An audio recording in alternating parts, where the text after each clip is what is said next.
চারটা শক্তি একত্রিত হয়ে হাদিকে হত্যা করেছে। একটা হলো ভারতের র মোদী সরকার, আরেকটা হলো বিদায় হওয়া ফ্যাসিবাদ, আরেকটা হলো বাংলাদেশের নব্য ফ্যাসিবাদ যারা ফ্যাসিবাদের সাথে যুক্ত হয়ে ভারতের সাথে যুক্ত হয়ে ক্ষমতা আসতে চায়, আরেকটা হলো উপদেষ্টা পরিষদে যারা লুকিয়ে আছে ভারতের সহযোগী। এই চারটা গ্রুপ মিলিয়ে হাদিকে হত্যা করেছে। না ভোটের প্রচারণা যারা চালায় তারাই মূলত হাদিকে হত্যা করেছে। দুইজন আইনজীবী জড়িত, তারাও কিন্তু ওই নব্য ফ্যাসিবাদের সাথে জড়িত যারা নতুন করে ভারতের সাথে আতাত করে ক্ষমতা আসতে চায়। ফ্যাসিবাদ তারাই যারা ভারতের সাথে দালালি করে, মোদির সাথে আতাত করে, আওয়ামী লীগের ফ্যাসিবাদের সাথে আতাত করে নতুন রূপে ক্ষমতা আসতে চায়। আমি শহীদ ওসমান হাদি হত্যার বিচার চাইবো না, কারণ বিচার কেমন হবে এই দেশে তার আলামত আমরা পেয়ে গেছি।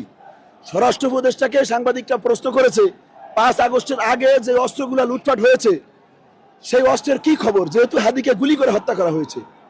তিনি কি বললেন? তিনি বিষয়টা এড়িয়ে গিয়ে পেঁয়াজ এবং আলু নিয়ে গবেষণা শুরু করলেন। তারপরে আমাদের আইন উপদেষ্টা তিনি বললেন যে হাদির যে হত্যাকারী যারা, তারা যে বাংলাদেশ থেকে পালিয়ে গেল এবং তাদের যে আদালত থেকে মুক্তি দেওয়া হলো সেটার সাথে নাকি আইন উপদেষ্টার কোনো সম্পর্ক নাই, তিনি এড়িয়ে গেলেন। তাহলে আইন উপদেষ্টার যদি এখানে কাজ না থাকে, সম্পর্ক না থাকে, তাহলে আইন উপদেষ্টা যে একটা পদ, এই পদটাই আমাদের দরকার নাই, এটা দরকারই নেই, যেহেতু এর সাথে সম্পর্ক নাই। তারপরে আসছে নির্বাচন কমিশনার। নির্বাচন কমিশনার বললেন হাদির হত্যা নাকি বিচ্ছিন্ন ঘটনা। আমি বলবো এটা যদি বিচ্ছিন্ন ঘটনা হয় তাহলে স্বৈরাচারের আমলের যে নির্বাচন কমিশনার, তাকে যে পাবলিক যেভাবে জুতা পেটা করছে, আপনারাও যখন পাবলিক ঠিক একইভাবে জুতা পেটা করবে, তখন আমরা শাহবাগের ওসমান হাদি চত্বর থেকে দাঁড়িয়ে বলবো এটি একটি বিচ্ছিন্ন ঘটনা। আমরা বলবো শহীদ ওসমান হাদির রক্ত বৃথা যাবে না। টেকনাফ থেকে তেতুলিয়া, রূপসা থেকে পাথুরিয়া, প্রত্যেক ঘরে ঘরে ভারতীয় আধিপত্য বিস্তারের বিরুদ্ধে ওসমান হাদি সজাগ করে দিয়েছে মানুষকে। এই রক্তের দাগ রাজপথ থেকে আমরা মুছতে দেব না। 1000 বছর বেঁচে থাকবে প্রিয় ওসমান হাদি, এবং আমরা এই রক্তের বদলা নেবই নেব ইনশাআল্লাহ।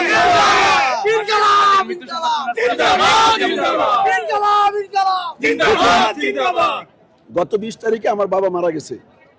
আমি যতটা না কষ্ট পাইছি তার চেয়ে বেশি কষ্ট পাইছি হাদির মৃত্যুর পরে। কেন? আমার বাবা দীর্ঘ 2.5 বছর অসুস্থ ছিল, যার কারণে চোখের সামনেই তো সবকিছু হয়েছে।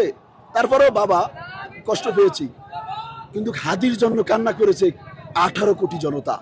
আমি তো কান্না করেছি আমার বাবার জন্য, কিন্তু হাদির জন্য কান্না করেছে 18 কোটি জনতা। হাদি শুধু একজন বিপ্লবী নেতা নন, একজন সৎ মানুষ নন, তিনি একটা প্রতিষ্ঠান, তিনি একটা দেশ, তিনি একটা দেশের স্বাধীন সার্বভৌমত্ব, তিনি একটা দেশের মানচিত্র, তিনি একটা দেশের লাল সবুজের পতাকা। এটা আপনি আমি না বুঝলেও ভারত বুঝছে। ভারত কিভাবে বুঝছে? 54 বছরের যে একটা আধিপত্য বিস্তার ছিল, 5 আগস্টের পরে সেটা বিদায় নেওয়ার পরেই হাদি এই জিনিসটা ঘরে ঘরে পৌঁছিয়ে দিছে। এই কারণে 4টা শক্তি একত্রিত হয়ে হাদিকে হত্যা করেছে। একটা হলো ভারতের র মোদী সরকার, আরেকটা হলো বিদায় হওয়া ফ্যাসিবাদ, আরেকটা হলো বাংলাদেশের নব্য ফ্যাসিবাদ যারা ফ্যাসিবাদের সাথে যুক্ত হয়ে ভারতের সাথে যুক্ত হয়ে ক্ষমতা আসতে চায়, আরেকটা হলো উপদেষ্টা পরিষদে যারা লুকিয়ে আছে ভারতের সহযোগী।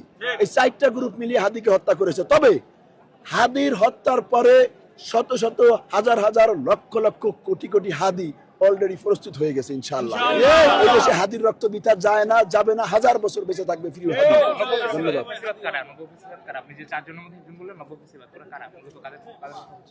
নব্য ফ্যাসিবাদ বলতে যারা ওই নব্য ফ্যাসিবাদ বলতে তারাই যারা ভারতের সাথে ভারতের দালালি করে, এই নব্য ফ্যাসিবাদ তারাই যারা ভারতের সাথে দালালি করে, মোদির সাথে আতাত করে, আওয়ামী লীগের ফ্যাসিবাদের সাথে আতাত করে নতুন রূপে ক্ষমতা আসতে চায়, এবং যারা সংস্কার মানে না, যারা এই জুলাই অভ্যুত্থানের যে একটা গণভোট হওয়ার কথা ছিল, না ভোটের প্রচারণা যারা চালায় তারাই মূলত হাদিকে হত্যা করেছে।